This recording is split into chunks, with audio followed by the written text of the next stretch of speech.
இன்றைக்கி நம்ம என்ன டாபிக் பார்க்க போகிறோம் அப்படின்னு பார்த்தீங்கன்னா 6th சயின்ஸில் இருக்கக்கூடிய 3rd மிட்டம் எக்ஸாமுக்கான இம்பார்ட்டன்ட் கொஷின்ஸ் தான் பார்க்க போகிறோம். ஸோ ஒரு சப்ஸ்கிரைபர் கேட்டிருந்தாங்க 6th ஸ்டாண்டர்டுக்கு வந்து இம்பார்ட்டன்ட் கொஷின் போடுங்க அப்படின்னு. ஸோ ஒவ்வொரு சப்ஜெக்ட்டுக்காக வந்து நம்ம பார்க்கலாம். ஸோ இந்த வீடியோவில் நம்ம 6th சயின்ஸில் இருக்கக்கூடிய இம்பார்ட்டன்ட் கொஷின்ஸ் வந்து பார்க்கலாம். ஸோ ஃபஸ்ட்டு வந்து இம்பார்ட்டன்ட் கொஷின் பார்க்குறதுக்கு முன்னாடி சிலபஸ் என்ன அப்படின்னு பார்த்துடலாம்.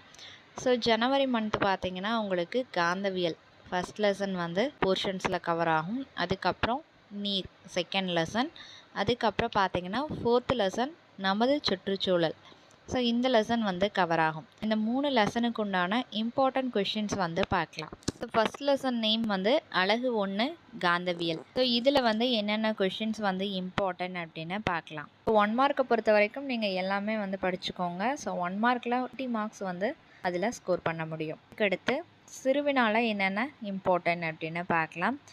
ஸோ உங்கள் புக்கில் பேஜ் நம்பர் 14 பார்த்தீங்க அப்படின்னா ஃபஸ்ட்டு கொஷின் காந்த துருவங்களின் ஈர்க்கும் மற்றும் விளக்கும் தன்மை குறித்து எழுதுக. இது ப்ரீவியஸ் இயர் கொஷின் பேப்பரில் கேட்டிருக்காங்க. ஸோ இந்த கொஷின் இம்பார்ட்டன்ட். அதுக்கப்புறம் பார்த்தீங்கன்னா உங்களுக்கு நெடுவினால வந்து செகண்ட் கொஷின் வந்து இம்பார்ட்டன்ட். மின்காந்த தொடர்வண்டி எவ்வாறு இயங்குகிறது? இந்த கொஷின் இம்பார்ட்டண்ட்டு. அதுக்கடுத்து பார்த்தீங்கன்னா உயர் சிந்தனை வினாக்களில் வந்து பார்த்தீங்கன்னா ஃபஸ்ட்டு கொஷின் வந்து இம்பார்ட்டன்ட்.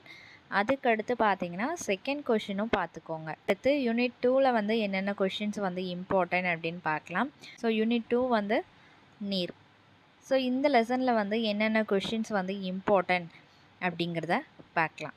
ஸோ பேஜ் நம்பர் பார்த்தீங்கன்னா உங்களுக்கு 32க்கு 1 மார்க் கொடுத்துருப்பாங்க. ஸோ 1 மார்க் வந்து எல்லாமே படிச்சுக்கோங்க. ஸோ பேஜ் நம்பர் 32ல் பார்த்தீங்கன்னா மிக குறுகிய விடையெளி கொடுத்துருக்காங்க.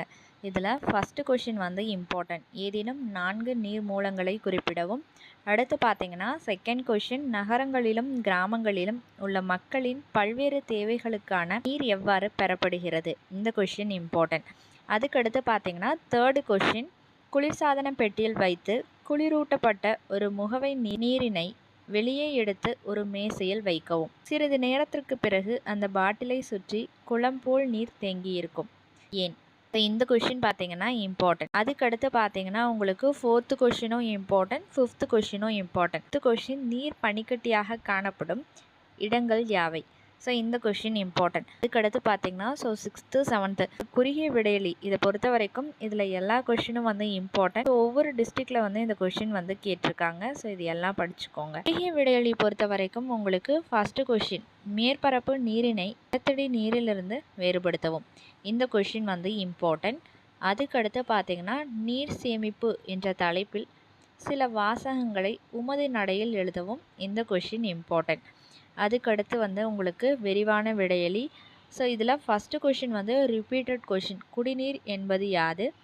அதன் பண்புகளை பட்டியலிடவும். இந்த கொஷின் வந்து ரிப்பீட்டட் கொஷின் இம்பார்ட்டண்ட்டு. இது 4th லெசன் நமது சுற்றுச்சூழல். ஸோ இந்த லெசனில் வந்து என்னென்ன கொஷின்ஸ் வந்து இம்பார்ட்டன்ட் அப்படின்னு பார்க்கலாம். அடுத்து பார்த்தீங்க அப்படின்னா உங்களுக்கு 1 மார்க் வந்து கொடுத்துருப்பாங்க. ஸோ 1 மார்க் வந்து ஃபுல்லாக தரவு பண்ணிக்கோங்க. அதுக்கப்புறம் பேஜ் நம்பர் 72ல் மிக குறுகிய விடையெளி கொடுத்துருப்பாங்க. இதில் ஃபஸ்ட்டு கொஷின் சூழ்நிலை மண்டலம் வரையறு. ஸோ இந்த கொஷின் இம்பார்ட்டன்ட். அதுக்கடுத்து பார்த்தீங்கன்னா செகண்ட் கொஷினும் இம்பார்ட்டன்ட். சூழ்நிலை மண்டலத்தின் 2 வகைகள் யாவை? அடுத்து பார்த்தீங்கன்னா உங்களுக்கு 4th கொஷின் மாசுபாட்டின் வகைகளை குறிப்பிடுக. இந்த கொஷின் இம்பார்ட்டன்ட். அடுத்து 6th கொஷின் மாசுபடுத்திகள் என்றால் என்ன? இந்த கொஷின் இம்பார்ட்டன்ட். அதுக்கடுத்து குறுகிய விடையெளி இதில் வந்து பார்த்தீங்கன்னா உங்களுக்கு செகண்ட் கொஷின் வந்து இம்பார்ட்டன்ட். நீர் மாசுபாட்டை நாம் எவ்வாறு குறைக்கலாம்? இந்த கொஷின் இம்பார்ட்டன்ட். தேர்டு கொஷின் உணவு சங்கிலியின் முக்கியத்துவத்தை எழுதுக. இந்த கொஷின் இம்பார்ட்டன்ட். இது விரிவான விடையெளி. இதில் பார்த்தீங்கன்னா உங்களுக்கு 2 கொஷினுமே இம்பார்ட்டன்ட்டு. ஸோ உயிரின சிதைவிற்கு உள்ளாகும் கழிவுகளையும் உயிரின சிதைவிற்கு உள்ளாகாத கழிவுகளையும் வேறுபடுத்துக. ஸோ இந்த கொஷினை பார்த்தீங்கன்னா டிஸ்ட்ரிக்டில் கேட்டிருக்காங்க. ஸோ இது 2யும் படிச்சுக்கோங்க.